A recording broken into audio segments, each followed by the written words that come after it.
Test 3. This is the IELTS listening test. You will hear a number of different recordings and you will have to answer questions on what you hear. There will be time for you to read the instructions and questions and you will have a chance to check your work. All the recordings will be played once only. The test is in 4 parts. At the end of the test, you will be given 10 minutes to transfer your answers to the answer sheet. Now turn to Part 1.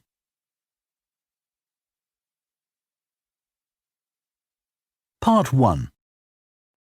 You will hear a woman phoning to ask about a summer cycling camp for her young son who is called Charlie. First, you have some time to look at questions 1 to 5.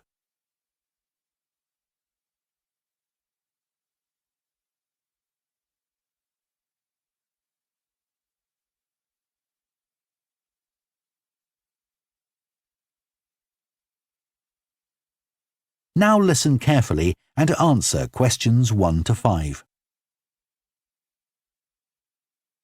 Hello, Junior Cycle Camp. Jake speaking. Hi, I'm calling for some information about the cycle camp. I'm thinking of sending my son. Great. Well, it's held every weekday morning over the summer vacation, and we focus on basic cycling skills and safety. We have 8 levels for children from 3 years upwards. How old's your son? Charlie? He's 7. He can ride a bike, but he needs a little more training before he's safe to go on the road. He'd probably be best in level 5. They start off practicing on the site here, and we aim to get them riding on the road. But first, they're taken to ride in the park, away from the traffic. Right. And can you tell me a bit about the instructors? Well, all our staff wear different colored shirts. So we have 3 supervisors, and they have red shirts.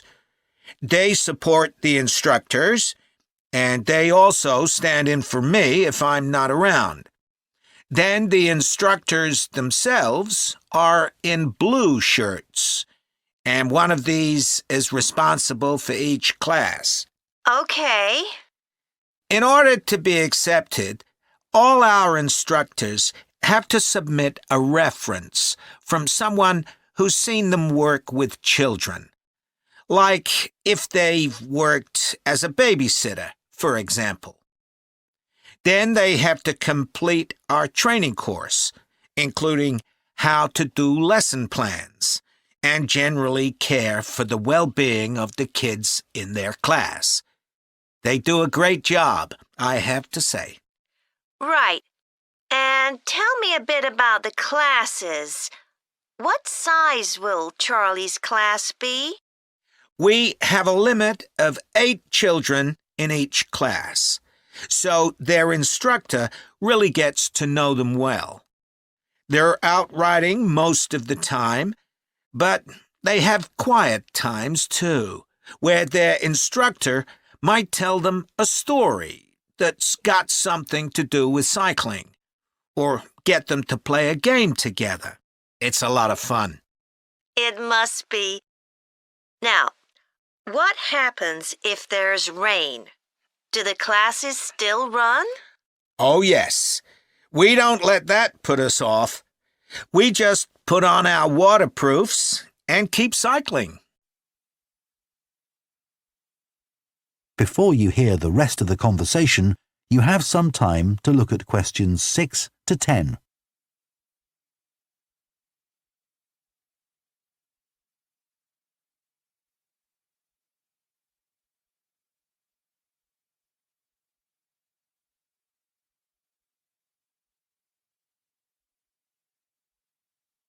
Now listen and answer questions 6 to 10.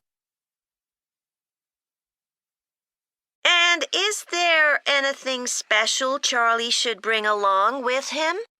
Well, maybe some spare clothes, especially if the weather's not so good. And a snack for break time? How about a drink? No, we'll provide that. And make sure he has shoes, not sandals. Sure. And just at present, Charlie has to take medication every few hours, so I'll make sure he has that. Absolutely. Just give us details of when he has to take it, and we'll make sure he does. Thanks. Now, there are a few things you should know about day 1 of the camp. The classes normally start at 9:30 every morning, but on day 1, you should aim to get Charlie here by 9:20. The finishing time will be 12:30 as usual. We need the additional time because there are a few extra things to do. The most important is that we have a very careful check to make sure that every child's helmet fits properly. If it doesn't fit, we'll try to adjust it, or we'll find him another one. But he must wear it all the time he's on the bike. Of course. Then, after that, all the instructors will be waiting to meet their classes, and they'll meet up in the tent. You can't miss it, and each instructor will take their class away and get started. Okay, well, that all sounds good. Now, can you tell me how much the camp costs a week? $199. We've managed to keep the price more or less the same as last year. It was $190 then. But the places are filling up quite quickly. Right. Okay, well, I'd like to book for the... That is the end of Part 1. You now have half a minute to check your answers to Part 1.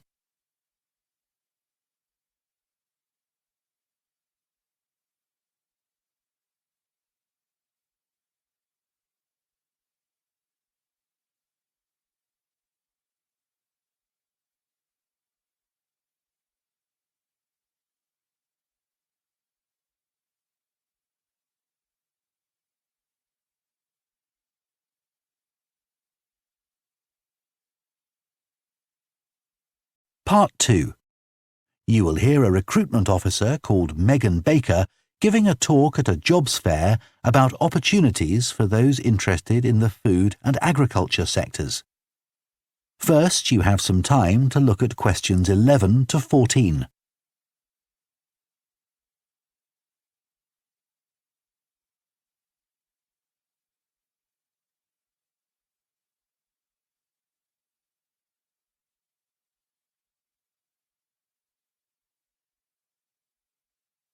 Now listen carefully and answer questions 11 to 14.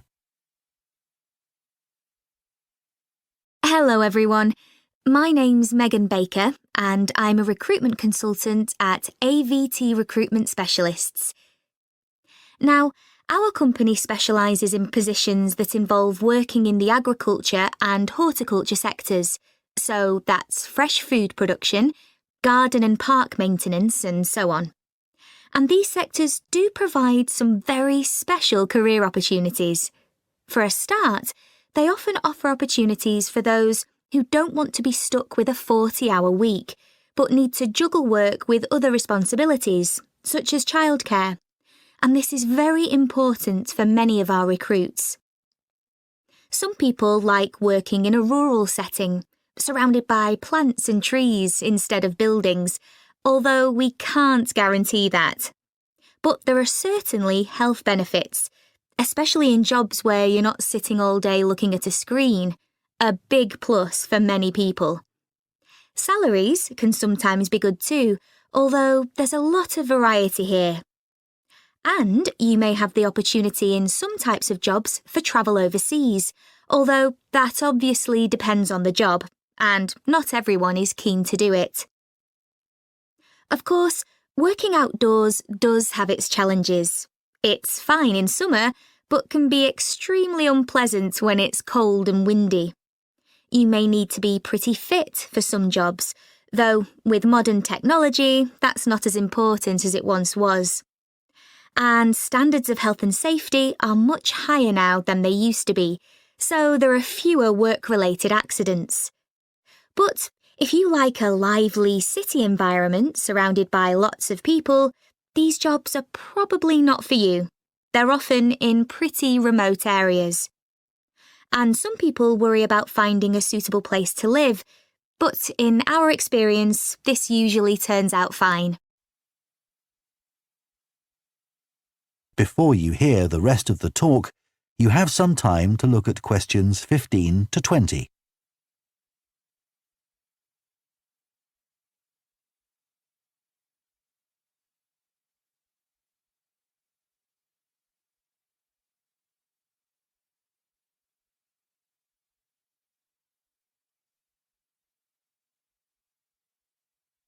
Now listen and answer questions 15 to 20. Now, let me tell you about some of the exciting jobs that we have on our books right now. One is for a fresh food commercial manager. Our client here is a very large fresh food producer, supplying a range of top supermarkets. They operate in a very fast-paced environment with low profit margins. The staff there work hard, but they play hard as well. So if you've a sociable personality, this may be for you. We have an exciting post as an agronomist, advising farmers on issues such as crop nutrition, protection against pests, and the latest legislation on farming and agricultural practices. There are good opportunities for the right person to quickly make their way up the career ladder, but a deep knowledge of the agricultural sector is expected of applicants. A leading supermarket is looking for a fresh produce buyer who is available for a 12-month maternity cover contract. You need to have experience in administration, planning and buying in the fresh produce industry, and in return will receive a very competitive salary. We have also received a request for a sales manager for a chain of garden centres. You will be visiting centres in the region to ensure their high levels of customer service are maintained. This post is only suitable for someone who is prepared to live in the region. There is also a vacancy for a tree technician to carry out tree cutting, forestry and conservation work. Candidates must have a clean driving licence and have training in safety procedures. A year's experience would be preferred, but the company might be prepared to consider someone who has just completed an appropriate training course. Finally, we have a position for a farm worker. This will involve a wide range of farm duties, including crop sowing and harvesting, machine maintenance, and animal care. Perks of the job include the possibility of renting a small cottage on the estate and the chance to earn a competitive salary. A driving licence and tractor driving experience are essential. That is the end of Part 2. You now have half a minute to check your answers to Part 2.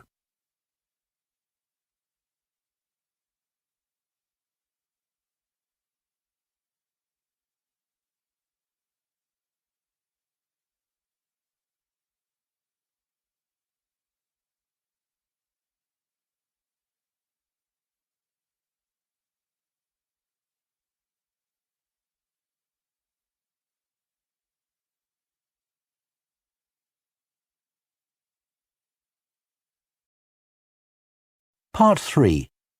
You will hear two food science students called Adam and Rosie starting to plan their presentation on diet and obesity.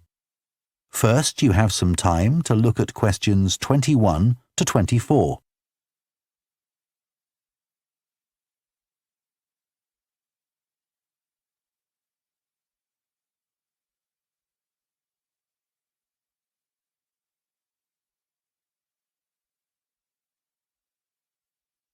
Now listen carefully and answer questions 21 to 24. OK, Rosie, shall we try to get some ideas together for our presentation on diet and obesity? Sure.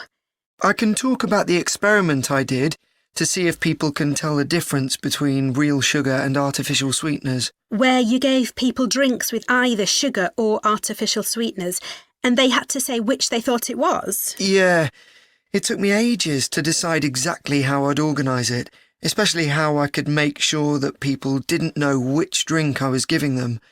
It was hard to keep track of it all, especially as I had so many people doing it. I had to make sure I kept a proper record of what each person had had. So, could most people tell the difference? Yeah, I hadn't thought that they would be able to, but most people could. Then there's that experiment I did, measuring the fat content of nuts, to see if the nutritional information given on the packet was accurate. The one where you ground up the nuts and mixed them with a chemical to absorb the fat? Yes. My results were a bit problematic. The fat content for that type of nut seemed much lower than it said on the package. But I reckon the package information was right. I think I should probably have ground up the nuts more than I did. It's possible that the scales for weighing the fat weren't accurate enough too. I'd really like to try the experiment again sometime. Before you hear the rest of the discussion, you have some time to look at questions 25 to 30.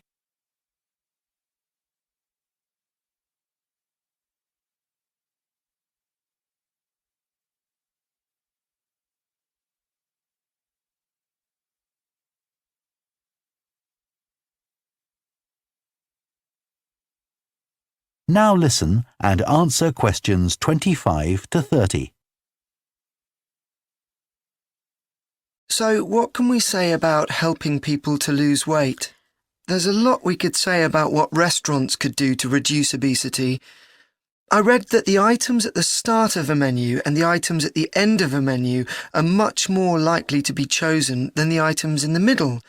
So, if you put the low-calorie items at the beginning and end of the menu, people will probably go for the food with fewer calories without even realising what they're doing. I think food manufacturers could do more to encourage healthy eating. How? Well, when manufacturers put calorie counts of a food on the label, they're sometimes really confusing, and I suspect they do it on purpose, because food that's high in calories tastes better, and so they'll sell more. Yeah, so if you look at the amount of calories in a pizza, they'll give you the calories per quarter pizza, and you think, oh, that's not too bad. But who's going to eat a quarter pizza? Exactly. I suppose another approach to this problem is to get people to exercise more. Right. In England, the current guidelines offer at least 30 minutes of brisk walking 5 days a week. Now, when you ask them, about 40% of men and 30% of women say they do this. But when you objectively measure the amount of walking they do with motion sensors, you find that only 6% of men and 4% of women do the recommended amount of exercise. So you can see why obesity is growing. So how can people be encouraged to take more exercise? Well, for example, think of the location of stairs in a train station. If people reach the stairs before they reach the escalator when they're leaving the station, they're more likely to take the stairs. And if you increase the width of the stairs, you'll get more people using them at the same time. It's an unconscious process and influenced by minor modifications in their environment. Right. And it might not be a big change, but if it happens every day, it all adds up. Yes, but actually, I'm not sure if we should be talking about exercise in our presentation. Well, we've done quite a bit of reading about it. I know, but it's going to mean we have a very wide focus, and our tutor did say that we need to focus on causes and solutions in terms of nutrition. Oh, I suppose so. And we've got plenty of information about that. OK, well, that will be simpler. So, what shall we do now? We've still got half an hour before our next lecture. Let's think about what we're going to include and what will go where. Then we can decide what slides we need. OK, fine. That is the end of Part 3. You now have half a minute to check your answers to Part 3.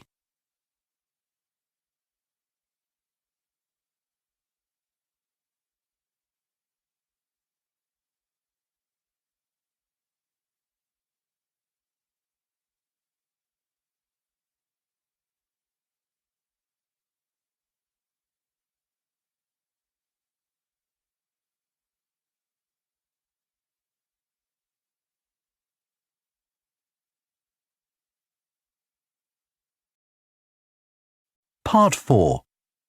You will hear a lecturer on a fashion design course introducing the subject of hand knitting, which involves making things like woolen jumpers and scarves. First, you have some time to look at questions 31 to 40.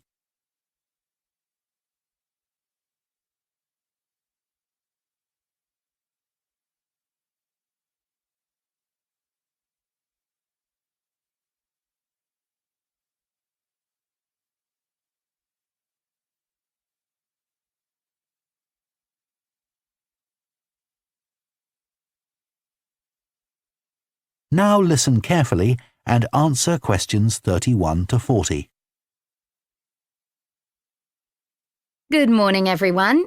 So today we're going to look at an important creative activity, and that's hand knitting. Ancient knitted garments have been found in many different countries, showing that knitting is a global activity with a long history. When someone says the word knitting, we might well picture an elderly person, a grandmother perhaps, sitting by the fire knitting garments for themselves or other members of the family.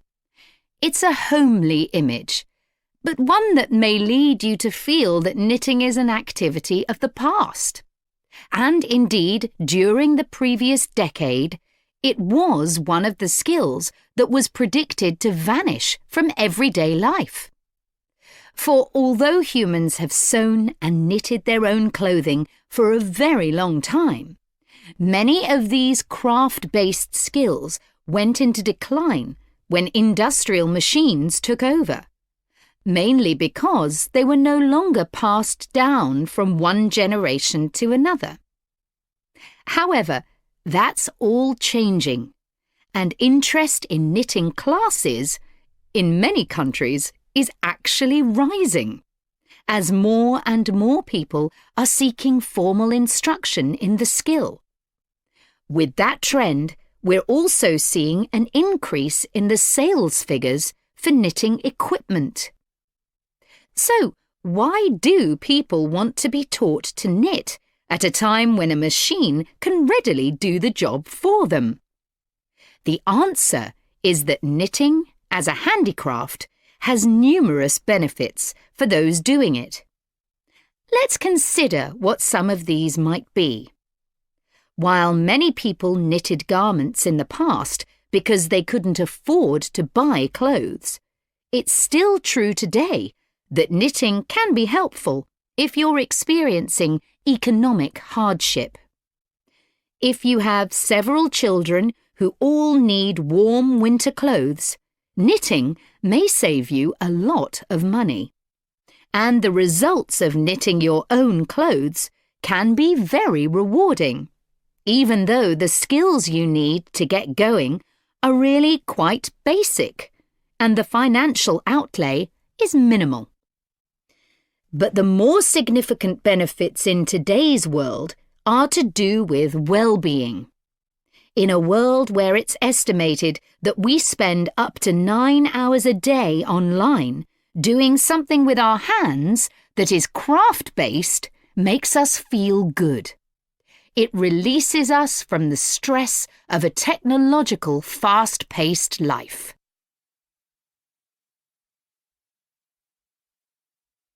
Now, let's look back a bit to early knitting activities. In fact, no one really knows when knitting first began. But archaeological remains have disclosed plenty of information for us to think about. One of the interesting things about knitting is that the earliest pieces of clothing that have been found suggest that most of the items produced were round rather than flat. Discoveries from the 3rd and 4th centuries in Egypt show that things like socks and gloves that were needed to keep hands and feet warm were knitted in one piece using 4 or 5 needles. That's very different from most knitting patterns today, which only require 2. What's more, the very first needles people used were hand-carved out of wood and other natural materials, like bone, whereas today's needles are largely made of steel or plastic and make that characteristic clicking sound when someone's using them. Ancient people knitted using yarns made from linen, hemp, cotton and wool, and these were often very rough on the skin. The spinning wheel, which allowed people to make finer yarns and produce much greater quantities of them, led to the dominance of wool in the knitting industry, often favoured for its warmth. Another interesting fact about knitting is that because it was practiced in so many parts of the world, for so many purposes, regional differences in style developed. This visual identity has allowed researchers to match bits of knitted clothing that have been unearthed over time to the region from which the wearer came, or the job that he or she did. As I've mentioned, knitting offered people from poor communities a way of making extra money while doing other tasks. For many centuries, it seems, men, women and children took every opportunity to knit, for example, while watching over sheep, walking to market, or riding in boats. So let's move on to take... That is the end of Part 4. You now have 1 minute to check your answers to Part 4.